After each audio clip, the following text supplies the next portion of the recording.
Hi friends, இது என்ன video அப்படின்னா, ஆயுத பூஜை அன்னைக்கு காலையில் தான் மார்னிங் எழுந்து கொஞ்சம் நேரம் ரிலாக்ஸாக உட்காந்து டீ எல்லாம் குடிச்சிட்டு ஒர்க்கை ஸ்டார்ட் பண்ணிட்டோம். ஆல்ரெடி நாளே தோரணமெல்லாம் கட்டி வச்சுருந்தோம். க்ளீனிங்கும் ஓரளவு முடிச்சு வச்சுருந்தோம். இப்போ எக்ஸ்ட்ரா இருக்கிற க்ளீனிங் ஒர்க்கெல்லாம் பண்ணலாம் அப்படின்னு சொல்லிட்டு நான் சமையல் செஞ்சு போயிட்டேன். தம்பி, ஹஸ்பண்ட்டு எல்லாரும் அப்படியே ஒர்க்கை பிரிச்சுக்கிட்டோம். பாப்பா நம்ம வேலை செய்யும்போது நம்ம குழந்தைங்களும் நம்மளை டிஸ்டர்ப் பண்ணுவாங்க. அப்படி டிஸ்டர்ப் பண்ணாமல் இருக்கணும் அப்படின்னா அவங்களுக்கு ஒரு வேலையை பிரித்து கொடுத்துட்டோம் அப்படின்னா அதில் அவங்க பிஸி ஆகிடுவாங்க. நம்ம ஒர்க்கும் டிஸ்டர்ப் ஆகாது.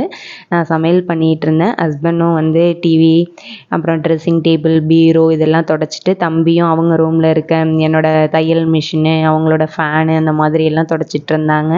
அதே மாதிரி வண்டி எல்லாமும் கழுவிட்டாங்க. போர்ட்டிகோலாம் கழுவி விட்டு அவங்களோட பைக்கையும் கழுவிட்டு மெயின் கேட்டெல்லாம் கழுவி சுத்தமாக தண்ணியெல்லாம் அடித்து விட்டு எல்லாமே கரெக்டாக எடுத்து வச்சுட்டாங்க. க்ளீனிங் ஒர்க்கு முடிஞ்சுட்டு இனிமேல்